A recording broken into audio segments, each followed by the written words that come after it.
I did this.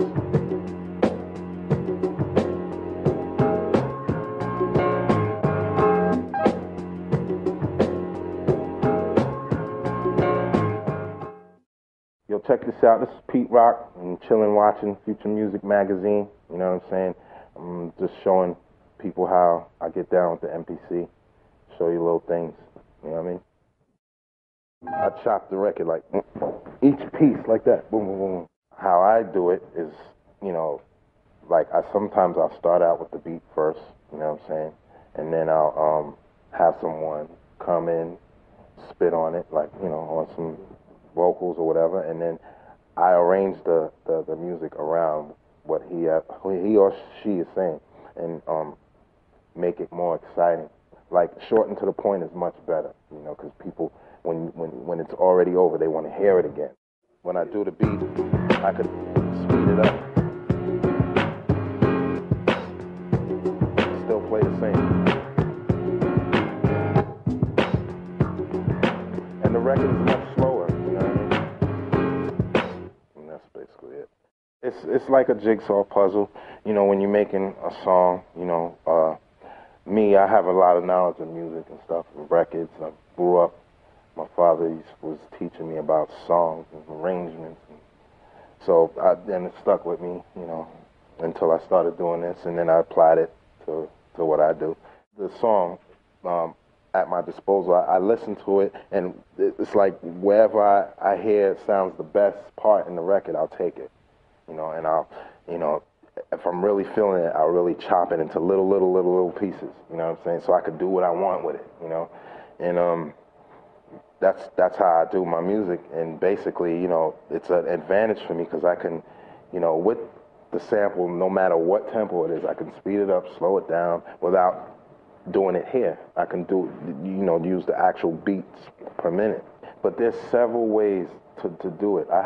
That's just one method, you know what I'm saying? Where my mind is sometimes is a little out there, you know. I like to be that way when I'm making music, you know what I'm saying?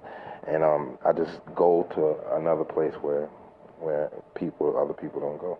Like, say for instance, they have these now that do stretching, you know what I'm saying? But I do it the manual way. But it's easier to do it manually with this drum machine than with the SP, you know what I'm saying? This is just such a comfortable drum machine. I can sit here all day and chop up records and not be tired, you know what I'm saying? And just, oh wow, you know, the soft pads and everything. And I'll take kicks and snares from records. I don't usually use library stuff, you know. For me, you can't find certain snares in the library. You know, some things you just hear on the record, you're like, whoa. I'll take a drum loop that's 2 bars, even a half of, not even. I'll take something that's a quarter of a bar, like a kick and a snare that goes boom, bap, but there's enough air between it, it sounds like it's just played together. And that's how I do it. I'll have a slew of drums, and then I'll have a slew of samples, and then I'll just put them all together and see what sounds best with what. I listen to a lot of bands. Like, I listen to rock, I listen to soul. For me, I started out being a DJ first. And I, you know, perfected that craft, and then I was curious to know the background of producing, because I was hearing a lot of dope hip-hop in the 80s, and I wanted to know who was the man behind the music. I started out really, really young. And, you know, my first big record was when I was 17. I got signed to Elektra Records and put out an EP and put out like 3 albums after that.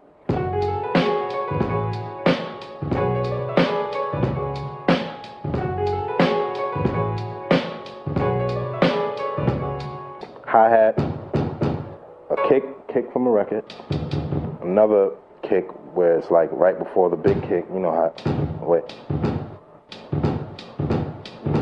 You know what I mean? Right. You know what that is, right?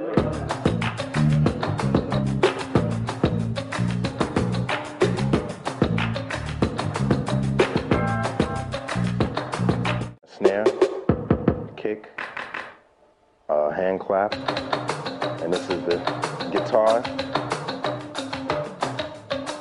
I just took that and built a bass line behind it. Love is a battlefield.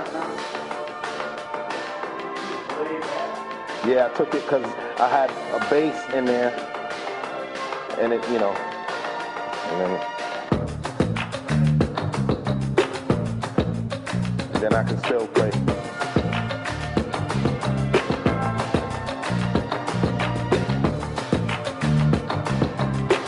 Sounds like the record.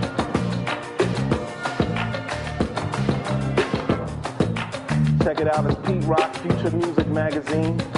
And I'm gonna take you out on the blast, something I did with Pat Benatar. You know what I'm saying? Love is a battlefield. Peace and love, Pete Rock. Get my new album coming out real soon.